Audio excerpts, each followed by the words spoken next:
Hello കൂട്ടുകാരെ, എല്ലാവർക്കും സുഖമല്ലേ? അപ്പോൾ ദാണ്ടെ ഇതുപോലെ കൊഞ്ചെടുത്ത് മിക്സിയുടെ ജാറിലോട്ട് ഇട്ടൊന്ന് കറക്കി നോക്കിക്കേ, നല്ല അടിപൊളി റെസിപ്പി ഉണ്ടാക്കാം. അപ്പോൾ ഇതെങ്ങനെ ഉണ്ടാക്കുന്നതെന്ന് കണ്ടു നോക്കാം.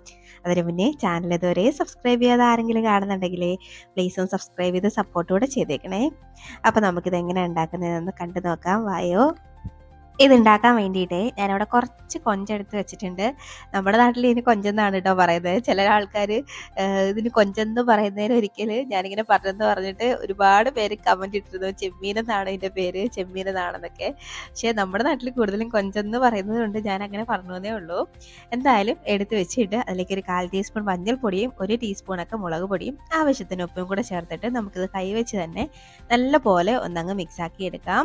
മസാലയൊക്കെ ആ ചെമ്മീനിലൊക്കെ നല്ല പോലെ പിടിക്കുന്ന പോലെ നന്നായിട്ട് ഒന്നങ്ങ് മിക്സാക്കി കൊടുക്കാം. ഇത് ഉണ്ടാക്കുമ്പോൾ കുറച്ചും കൂടി അധികമായിട്ട് എടുത്തോളൂ കേട്ടോ. എനിക്ക് സത്യം പറഞ്ഞാൽ ഞാനിത് ഒരാൾക്ക് കഴിക്കാൻ വേണ്ടിയിട്ടാണ് ഉണ്ടാക്കിയത്. നമുക്കിത് മതി വരില്ല, ഇങ്ങനെ കഴിച്ചുകൊണ്ടേ ഇരിക്കാൻ തോന്നും, പ്രത്യേകിച്ച് ഈ ചെമ്മീനൊക്കെ ഇഷ്ടമായിട്ടുള്ളവർക്ക് കേട്ടോ. അപ്പോൾ ഇതങ്ങോട്ട് മാറ്റി വെക്കാം. ഇതങ്ങനെ മാരിനേറ്റ് ചെയ്ത് കുറച്ച് നേരം വെക്കണമെന്നൊന്നുമില്ല, അന്നേരം തന്നെ ഉണ്ടാക്കാം കേട്ടോ. അപ്പോൾ ഇത് ഒരു പാത്രത്തിലോട്ട് ഞാനൊന്ന് ചേർത്ത് കൊടുക്കുന്നുണ്ട്. ഇനി ഇതിലേക്ക് കുറച്ച് വെള്ളം കൂടെ ചേർത്ത് കൊടുക്കാം. ആ ചെമ്മീൻ ഇരുന്ന പാത്രം തന്നെ അതിൽ തന്നെ കുറച്ച് വെള്ളം ഒഴിച്ചിട്ട് ഇതിലേക്ക് ചേർത്ത് കൊടുക്കുന്നുണ്ട്. അപ്പോൾ ഇനി നമുക്ക് ജസ്റ്റ് ഒന്നങ്ങ് മിക്സ് ആക്കിയിട്ട് ഇതൊന്ന് അടച്ച് വെച്ചിട്ട് വേവിച്ചെടുക്കാം. ശരിക്കും പറഞ്ഞാൽ നിങ്ങൾക്ക് ഇത് വേണമെങ്കിൽ എണ്ണയിലിട്ടൊന്ന് ഫ്രൈ ആക്കി അങ്ങനെയും ചെയ്തെടുക്കാം കേട്ടോ. ഇപ്പം എണ്ണയൊക്കെ കുറയ്ക്കുന്നത് കൊണ്ടാണ് ഞാനിങ്ങനെ വെള്ളത്തിൽ ഒഴിച്ചതൊന്ന് വേവിച്ചെടുക്കുന്നത്. അപ്പോൾ എങ്ങനെ വേണമെങ്കിലും ചെയ്യാം. അപ്പോൾ നമുക്കിതൊന്ന് അടച്ച് വെക്കാം. ഒരു 5 മിനിറ്റ് കൊണ്ടൊക്കെ ഇതൊന്ന് വെന്ത് കിട്ടും കേട്ടോ. ഇപ്പോൾ ദാണ്ട ഒരു 5 മിനിറ്റ് ഒക്കെ ആയിട്ടുണ്ട്. ദാണ്ട ആ വെള്ളമൊക്കെ നല്ല വറ്റി ചെമ്മീനൊക്കെ നല്ല പോലെ വെന്ത് വന്നിട്ടുണ്ട്. മസാലയൊക്കെ പിടിച്ച് വന്നിട്ടുണ്ട്. അപ്പോൾ ഈ ഒരു പരുവത്തിനാണ് കിട്ടേണ്ടത്. വെന്ത് വന്നപ്പോൾ ദാണ്ട ഒട്ടുമില്ല. ദാണ്ട വളരെ കുറച്ച് മാത്രമേ ഉള്ളൂ. അപ്പോൾ നമുക്കിത് ഈ പാത്രത്തിൽ നിന്ന് അങ്ങോട്ട് മാറ്റി വെക്കാം. വീണ്ടും അതേ പാൻ തന്നെ ഞാനൊന്ന് അടുപ്പത്തേക്ക് വെച്ചിട്ടുണ്ട്. ഇനി അതിലേക്ക് കുറച്ച് വെളിച്ചെണ്ണ ചേർത്ത് കൊടുക്കുന്നുണ്ട്. ഒരു 3 ടേബിൾ സ്പൂൺ ഒക്കെ ഉണ്ടാവും. വെളിച്ചെണ്ണ ഒന്ന് ചൂടായി വരുമ്പോഴേക്കും അതിലേക്കൊരു 8-10ഓളം കുഞ്ഞുള്ളി ചേർത്ത് കൊടുക്കുന്നുണ്ട് കേട്ടോ. അപ്പം ഞാൻ ഈ എടുത്ത കൊഞ്ചിൻ്റെ അനുസരിച്ചുള്ള കണക്കാണ് ഞാൻ പറയുന്നത്. ഇനി അതിലേക്ക് ഒരു 5-6 വെളുത്തുള്ളി അല്ലിയും കൂടെ ചേർത്ത് കൊടുക്കുന്നുണ്ട്. ചേർത്തിട്ട് ഇനി അതിലേക്ക് എരിവിന് ആവശ്യത്തിനുള്ള വറ്റൽമുളക് ഒരു 4 എണ്ണം ഞാൻ ചേർത്ത് കൊടുക്കുന്നുണ്ട്.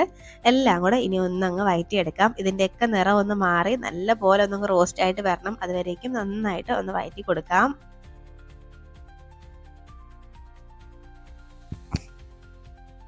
പെട്ടെന്ന് തന്നെ ഒന്ന് ആയി കിട്ടും. നിറമൊക്കെ ഒന്ന് മാറി വരണം. ഇതിൻ്റെയൊക്കെ എല്ലാം ഒന്ന് ട്രാൻസ്പെറൻ്റ് ആയിട്ട് നിറം ഒന്ന് മാറി വരണം. ആ ഒരു സ്റ്റേജ് എത്തുമ്പോഴേക്കും നമുക്കിത് എടുക്കാം. അപ്പോൾ അതാണ് നിറമൊക്കെ ഒന്ന് മാറി വന്നിട്ടുണ്ട്. അത്യാവശ്യം ഇതെല്ലാം നല്ല പോലെ വെന്ത് ഒന്ന് ഫ്രൈ ആയിട്ട് വന്നിട്ടുണ്ട് കേട്ടോ. അപ്പോൾ ഈ ഒരു സ്റ്റേജൊക്കെ എത്തുമ്പോഴേക്കും നമുക്ക് ഇനി ഇത് ഈ പാനിൽ നിന്ന് അങ്ങോട്ട് മാറ്റി വെക്കാം. ആണ്ടെ ഇപ്പോൾ ഒന്ന് ആയിട്ടുണ്ട്.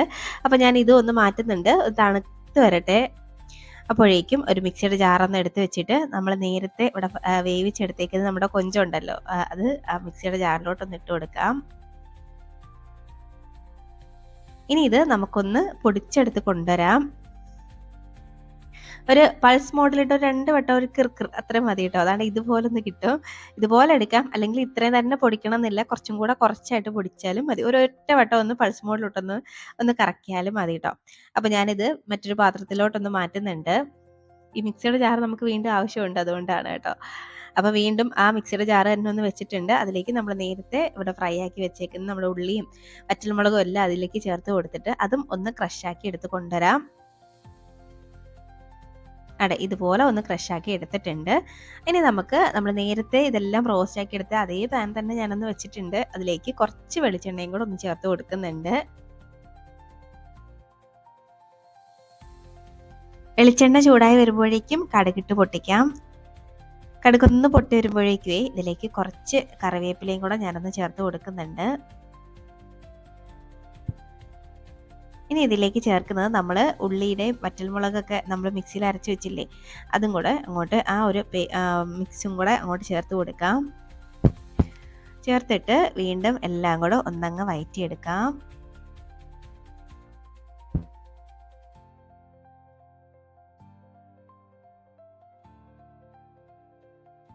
ജസ്റ്റ് ഒന്നങ്ങ് വഴറ്റിയെടുത്താൽ മതി. ഓൾറെഡി ഇതെല്ലാം നമ്മൾ നല്ലപോലെ പച്ചമുളകൊക്കെ കളഞ്ഞ് നല്ല വേവിച്ചിട്ടാണ് ഒന്ന് ക്രഷാക്കി എടുത്തത്. അതുകൊണ്ട് ജസ്റ്റ് ഒന്നങ്ങ് മിക്സാക്കി കൊടുക്കാം. ഇനി ഇതിലേക്ക് നമ്മൾ ചേർത്ത് കൊടുക്കുന്നത് നമ്മളിവിടെ പൊടിച്ച് വെച്ചേക്കുന്ന നമ്മുടെ ചെമ്മീനുണ്ടല്ലോ, അതും കൂടെ ഇതിലേക്ക് ചേർത്ത് കൊടുക്കാം. അതും കൂടെ ചേർത്തിട്ട് വീണ്ടും എല്ലാം കൂടെ ഒന്നങ്ങ് മിക്സാക്കി കൊടുക്കാം.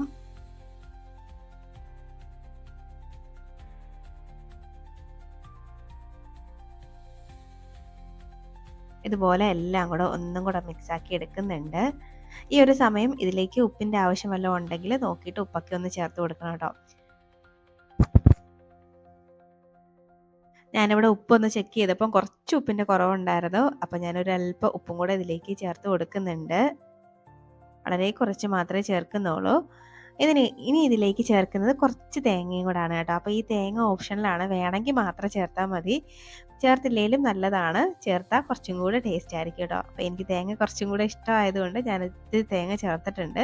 വീണ്ടും എല്ലാം കൂടെ നല്ല പോലെ ഒന്നങ്ങ് മിക്സാക്കി എടുത്തു കഴിഞ്ഞാൽ നല്ല ടേസ്റ്റി ആയിട്ടുള്ള നല്ലൊരു ചെമ്മീൻ തോരൻ റെഡി ആയിട്ടുണ്ട്. അപ്പോൾ നല്ല ടേസ്റ്റിയാണ്, ഒരു വെറൈറ്റി ഐറ്റമാണ് കേട്ടോ. ദാണ്ട നമ്മുടെ ചെമ്മീൻ തോരനാണ്. അപ്പം ചെമ്മീൻ തോരൻ ഇതുപോലെ ഉണ്ടാക്കി നോക്കിയിട്ടില്ലെങ്കിൽ ഉറപ്പായിട്ട് ഉണ്ടാക്കി നോക്കിക്കോളൂ കേട്ടോ. നല്ലപോലെ ഇഷ്ടമാവും.